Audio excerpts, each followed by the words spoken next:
Bonjour à chacun et chacune, je m'appelle Joël et aujourd'hui je suis honoré de pouvoir répondre à l'invitation de vos églises pour ce culte, pour cette prédication. Je travaille avec Perspective et plus particulièrement Perspective Jeunesse, donc pour la jeunesse de toute la région Alsace-Lorraine. Et pour vous expliquer un peu, moi j'ai grandi dans le nord de l'Alsace. Et avec le temps, ma famille a déménagé de plus en plus vers le sud, vers Colmar. Et finalement, depuis 2 ans avec mon épouse, nous habitons à Saint-Louis.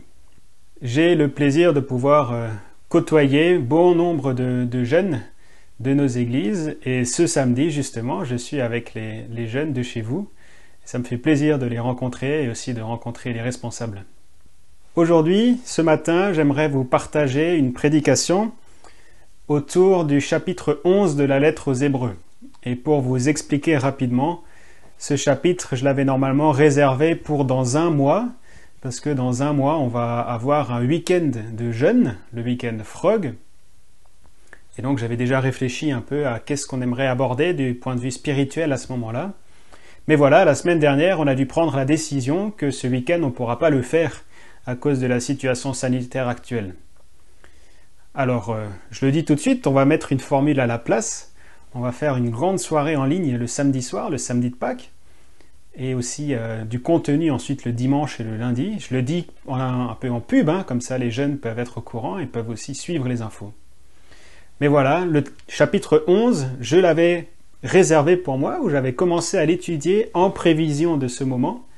Finalement, j'en profite déjà maintenant. Et je vous propose de justement lire ce chapitre et aussi d'écouter ensemble ce que la parole de Dieu peut nous dire aujourd'hui à travers ces quelques phrases qui ont été écrites il y a déjà bien longtemps. Alors, le découpage n'est pas très heureux dans la Bible, du coup je vous propose déjà de commencer la lecture un petit peu avant, au chapitre 10 et les versets 35 et suivants, et vous verrez, durant la lecture, je vais omettre certains versets, mais je vais vous expliquer pourquoi. Donc je commence la lecture de ce texte au chapitre 10 de la lettre aux Hébreux, à partir du verset 35.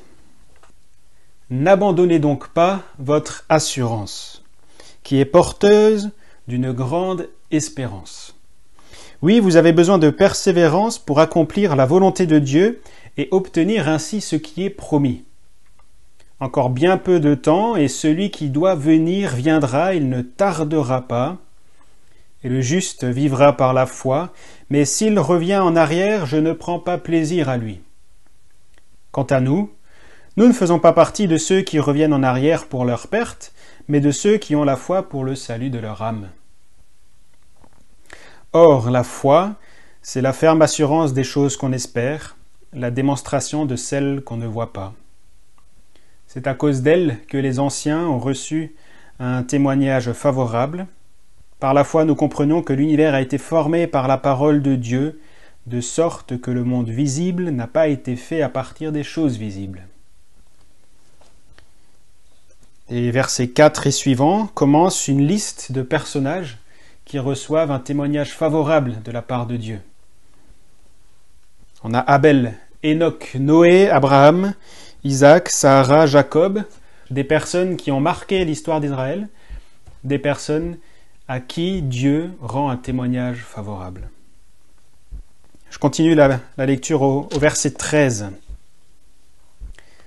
C'est dans la foi qu'ils, donc ces personnes qu'on vient de citer, c'est dans la foi qu'ils sont tous morts sans avoir reçu les biens promis, mais ils les ont vus et salués de loin, et ils ont reconnu qu'ils étaient étrangers et voyageurs sur la terre.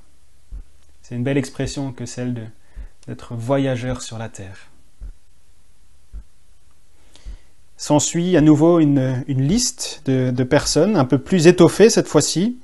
On retrouve les noms d'Abraham, Isaac, Jacob, on rajoute celui d'Ésaü, de Moïse, de Jéricho. Donc l'épisode de Jéricho, ce n'est plus la personne, mais ce qui s'est passé à Jéricho, le nom de Rahab. Et finalement, on a là une liste de personnes, de lieux qui sont pour le peuple d'Israël un marqueur fort. Quand ces noms leur sont annoncées, ça leur fait tout de suite « jing ». Ils reconnaissent de quoi on parle. Je continue la lecture au verset 32. « Et que dirais-je encore ?» Donc c'est l'auteur qui parle. « Et que dirais-je encore ? Le temps me manquerait en effet pour parler de Gédéon, de Barak, de Samson, de Jephthé, de David, de Samuel et des prophètes. Par la foi, ils ont vaincu des royaumes, exercé la justice, obtenu la réalisation de promesses, fermé la gueule de lion, éteint la puissance du feu, échappé aux tranchants de l'épée, repris des forces après une maladie, été vaillant à la guerre, mis en fuite des armées étrangères. » Arrive maintenant un moment un peu plus délicat à lire, qui nous fait peut-être un peu plus peur. Des femmes ont retrouvé leur mort par la résurrection.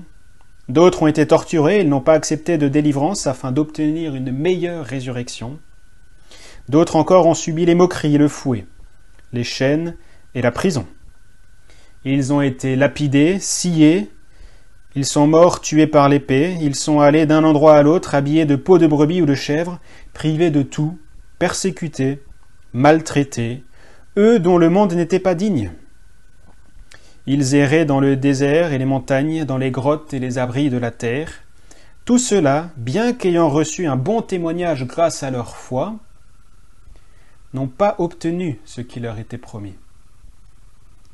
Car Dieu avait en vue quelque chose de meilleur pour nous. Ainsi, il ne devait pas parvenir sans nous à la perfection. Nous donc aussi, puisque nous sommes entourés d'une si grande nuée de témoins, rejetons tout fardeau et le péché qui nous enveloppe si facilement et courons avec persévérance l'épreuve qui nous est proposée. Faisons-le en gardant les regards sur Jésus, qui fait naître la foi et l'amène à la perfection. Alors je ne sais pas où vous en êtes aujourd'hui, vous, dans votre foi. Si je parle en pourcentage, est-ce que vous êtes à 80-90%, ultra motivé, au taquet, tout feu, tout flamme pour le Seigneur? Peut-être que vous êtes plus en ce moment à 80%, rythme de croisière, tout va bien pour vous. Peut-être à 50%, surtout pas tiède, hein, mais voilà, on est un peu refroidi, on est encore en hiver, le printemps, etc. Peut-être que vous êtes à 25%, un peu une foi timide, mais une foi quand même, hein, qui est porteuse d'espoir. Peut-être aussi qu'en ce moment, vous êtes dans votre vie chrétienne à 10%, honteusement.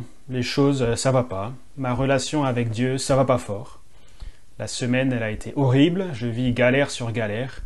C'est vraiment pas une belle période. Peu importe où vous en êtes aujourd'hui dans votre foi, dans votre vie chrétienne, j'espère que ce texte, j'espère que la parole de Dieu peut nous aider à aller un peu plus loin, à faire un pas de plus, à grappiller quelques pourcentages de plus dans notre dose de foi.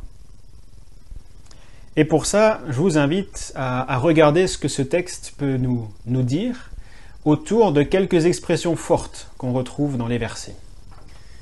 La première expression qu'on trouve déjà au chapitre 10 et au verset 35, c'est celle-ci: « N'abandonnez pas votre assurance ».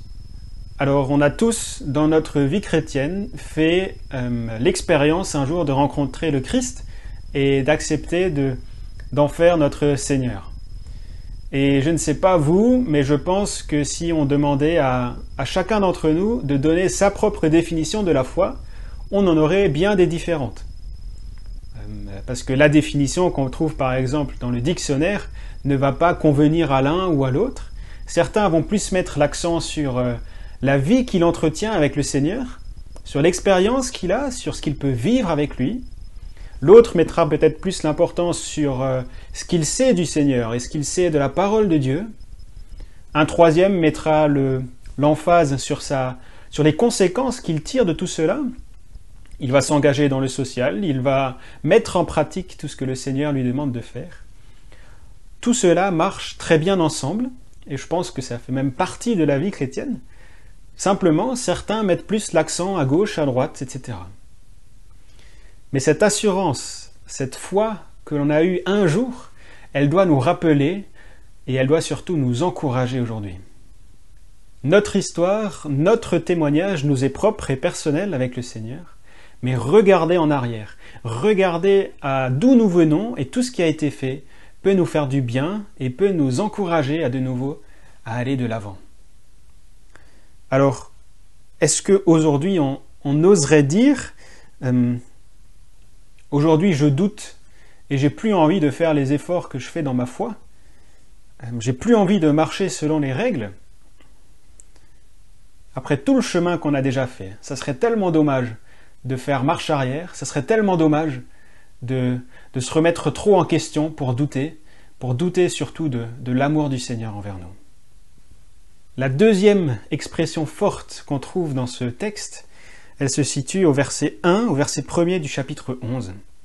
La foi, c'est la ferme assurance. Parce que oui, nous croyons en Dieu, nous croyons au Seigneur et à l'œuvre de Jésus dans nos vies, mais tout cela repose sur des choses que l'on sait, des choses que l'on a vécues, mais aussi des choses qui sont à venir. Et j'ai trouvé une belle phrase qui commente ce texte. Je vous la lis telle quelle. Dans notre enfance, à l'approche de notre anniversaire, nous savions que nous aurions droit à des cadeaux et à une attention particulière, mais il y avait aussi des surprises. Alors bien sûr, ça simplifie un peu la compréhension du verset, mais l'idée, elle est quand même là. Quand j'ai mon anniversaire, je sais que je vais recevoir des cadeaux peut-être de mes parents, peut-être d'amis, et parfois je sais même ce qu'ils vont m'offrir, parce que chaque année c'est la même chose. Chaque année c'est la boîte de chocolat, c'est le parfum, etc. Mais il reste quand même des surprises, des choses qu'on n'avait pas prévues. Et cela, ça fait aussi pleinement partie du packaging. Et la foi, elle peut un peu s'illustrer comme ça. C'est à la fois l'assurance du souvenir passé, je sais ce que j'ai vécu, je crois ce que la Bible me raconte sur l'histoire d'Israël, sur les débuts de l'Église, mais je sais aussi et je veux croire ce qui va venir, ce qui a été annoncé par le Seigneur, par les prophètes, mais ce qui est encore tellement ouvert, tellement imprécis, mais je veux quand même le croire que ça va arriver. La foi, c'est la ferme assurance des choses que l'on espère, la démonstration de celles que l'on ne voit pas. Je crois en ce que Dieu me dit. J'avance sur la troisième expression forte qu'on trouve dans ce passage. La foi de nos ancêtres. Ce chapitre 11 de la lettre aux Hébreux, on l'appelle aussi le chapitre des héros de la foi. Parce qu'on a justement ces deux listes de personnes qui sont nommées, parfois on insinue leur nom. Par exemple, je prends celui-là de « On ferme la gueule des lions ». On peut se souvenir que c'est exactement ce qu'a vécu Daniel, le prophète Daniel. Donc on a des personnes qui sont nommées, d'autres qui sont un peu insinuées. Et ces personnes-là, elles sont mises en avant pour être un témoignage, pour être un bon témoignage pour nous aujourd'hui, pour que leur foi nous serve d'exemple, et surtout d'exemple à ne pas être découragés. Et donc ces histoires, si vous voulez les lire à la maison d'Abraham, de Joseph, de Rahab, qui sont relatées ici, peuvent nous rendre à nouveau courage, peuvent nous rendre à nouveau espoir dans notre foi personnelle, en nous disant que ce que Dieu a fait à l'époque pour eux, peut aussi le faire pour nous. Mais quand je fais le point sur cette chose, je dois aussi faire tout de suite le parallèle qui est aussi donné par l'auteur.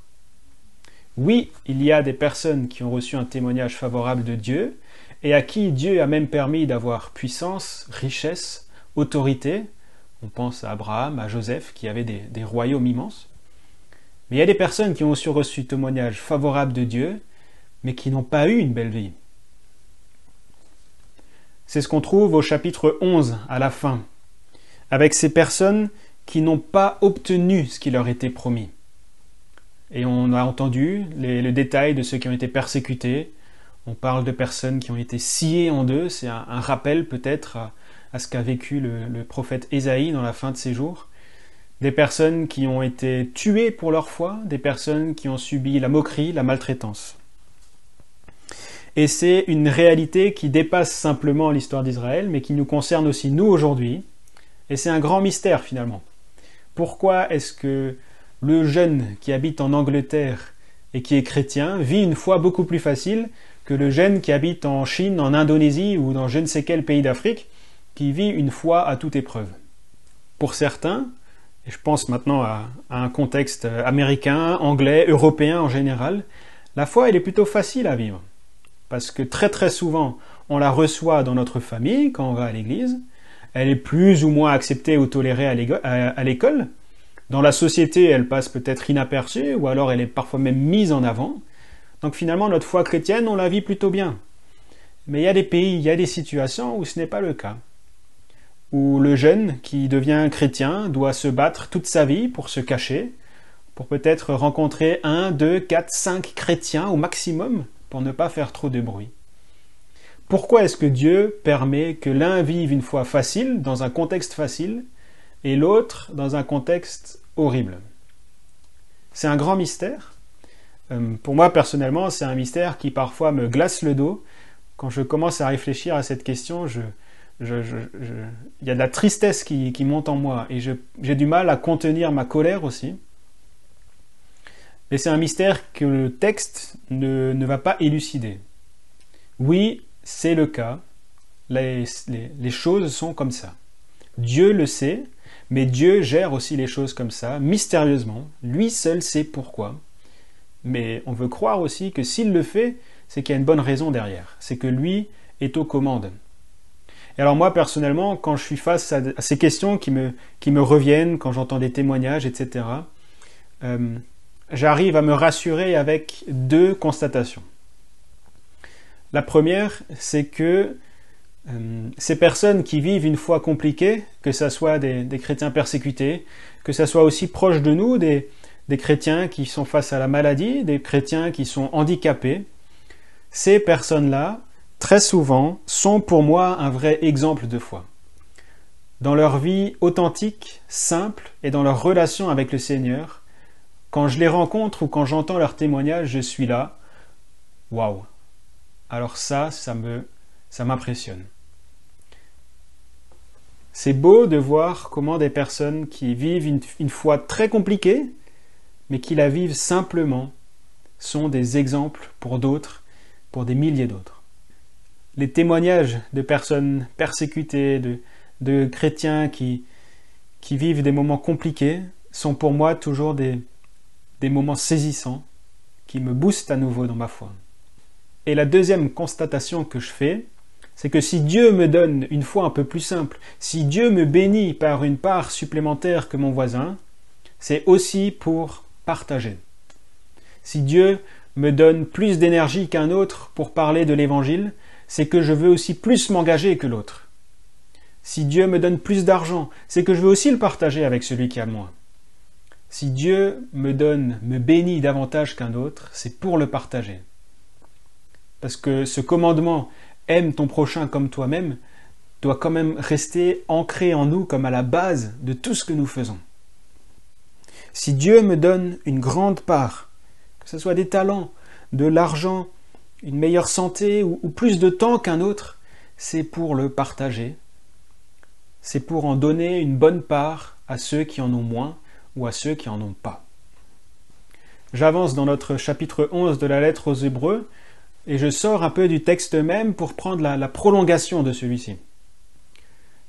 On nous parle là des héros de la foi, et peut-être que vous avez aussi vos propres héros de la foi, des personnes qui vous ont impacté dans votre vie personnelle, des chrétiens qui ont été là au bon moment, au bon endroit pour vous.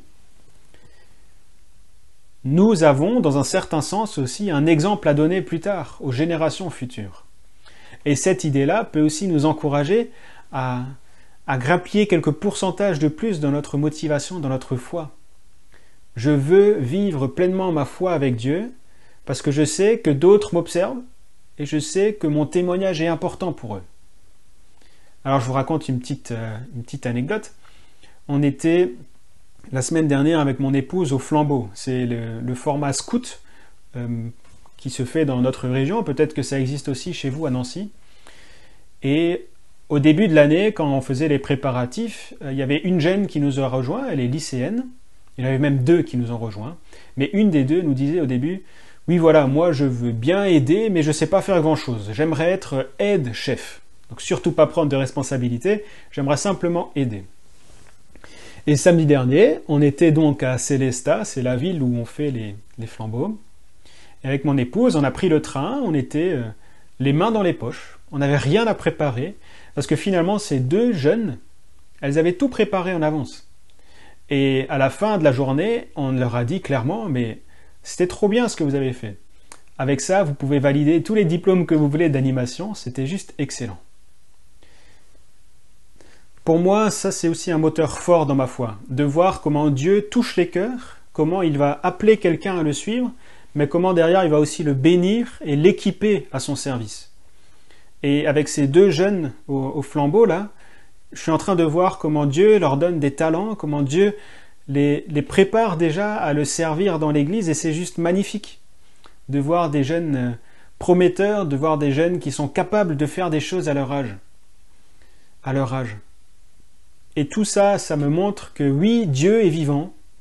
Dieu agit aujourd'hui encore pour toucher les cœurs, mais aussi pour faire avancer son royaume à travers les chrétiens. Et gardons en tête que dans tout ce que nous faisons, nous laissons une empreinte et essayons de laisser la meilleure empreinte autour de nous, le meilleur exemple. J'en arrive à la dernière partie, le dernier moment fort de ce texte qu'on a lu ensemble. C'est les versets du chapitre 12, le début du chapitre 12, avec cette mise en avant de finalement ce qui est à la base de notre foi, l'œuvre de Christ à la croix. Et ça tombe bien, on est dans un moment où on prépare Pâques, peut-être que vous avez des chemins de Pâques qui se font dans vos églises, peut-être que vous avez des prédications spécialement autour de ça. Et c'est toujours une bonne chose de se rappeler année après année quel est le fondement de notre foi, qu'est-ce qui fait que oui, tout cela tient debout, l'œuvre de Christ à la croix. Et je relis les versets 1 à 3 du chapitre 12. Nous donc aussi, puisque nous sommes entourés d'une si grande nuée de témoins, rejetons tout fardeau et le péché qui nous enveloppe si facilement, et courons avec persévérance l'épreuve qui nous est proposée. Faisons-le en gardant les regards sur Jésus qui fait naître la foi et la mène à la perfection. En échange de la joie qui lui était réservée, il a souffert la croix en méprisant la honte qui s'y attachait, et il s'est assis à la droite du trône de Dieu. Pensez en effet à celui qui a supporté une telle opposition contre lui de la part des pécheurs, afin de ne pas nous laisser abattre par le découragement. Quel est le fondement de votre foi aujourd'hui? Est-ce que ce message, est-ce que cette vérité que Christ a souffert à la croix pour notre cause, est-ce que cela arrive à nous remuer les tripes? Est-ce que cela arrive à faire bouillir à nouveau l'espérance, la foi que nous avons? Est-ce que cela arrive à nous donner un petit pourcentage de plus, des forces en plus pour avancer sur notre chemin de vie? Je prie que le Seigneur puisse agir en vous aujourd'hui et aussi dans la semaine qui est devant vous, et qu'il vous donne cette dose de force, de foi supplémentaire pour aller de l'avant. Que ceux qui étaient à 90% arrivent à monter à 91-92%. Que ceux qui étaient à 50% en train de douter un peu puissent reprendre du poil de la bête et de nouveau aller de l'avant. Que celui qui est au début de sa foi, peut-être à 25%, timide, mais tellement prometteur, que celui-ci soit encouragé dans sa vie, et celui qui est au bout du bout en ce moment, qui est honteusement dans une foi où c'est le strict minimum. Je prie que le Seigneur t'aide et qu'il te donne, oui, cette confiance en lui pour à nouveau monter la pente, à nouveau croire en ses promesses, en tout ce qu'il nous annonce de bien et de beau dans le futur proche ou peut-être le futur lointain. Je prie que le Seigneur vous touche, vous, communauté de Nancy, vous, personnes qui habitez dans cette région, et j'aimerais le faire encore directement avec lui. Je vous invite à prier. Seigneur, je te remercie pour ce culte que nous pouvons vivre ensemble. Je te remercie pour les moments que nous pouvons passer entre frères et sœurs. Tu vois que tout cela est chamboulé en ce moment par la situation sanitaire et que cela complique les choses pour nous. Mais nous te remercions parce que tu nous donnes aussi ta parole que nous pouvons lire et étudier. Tu nous donnes aussi des contacts directs et indirects avec nos frères et sœurs. Et Seigneur, ce matin, j'aimerais te demander que tu puisses fortifier mes sœurs, mes frères qui sont à Nancy et dans les alentours. Je te prie que tu puisses leur donner une dose supplémentaire de motivation à te suivre. Je prie, Seigneur, que tu leur donnes cette foi en toi, cette foi qui a remué et qui a engagé nos ancêtres, ces exemples pour nous, cette foi qui nous fait parfois aussi nous poser des questions sur le pourquoi est-ce que tu fais comme ça, pourquoi pas, mais cette foi qui, au fond de nous, nous dit aussi que toi tu as les choses en main et que tu as déjà tout accompli avec l'œuvre de ton Fils à la croix. Merci Seigneur parce que cette foi est solide et que nous pouvons bâtir là-dessus une vie qui est à ta gloire et qui tient vraiment debout. Je te remets tous les chrétiens de ces églises, que tu les raffermisses, que tu les aides dans ces temps encore avant Pâques, que tu les fortifies Seigneur. Merci parce que tu es là, à nos côtés, et parce que tu ne nous abandonnes pas. Amen.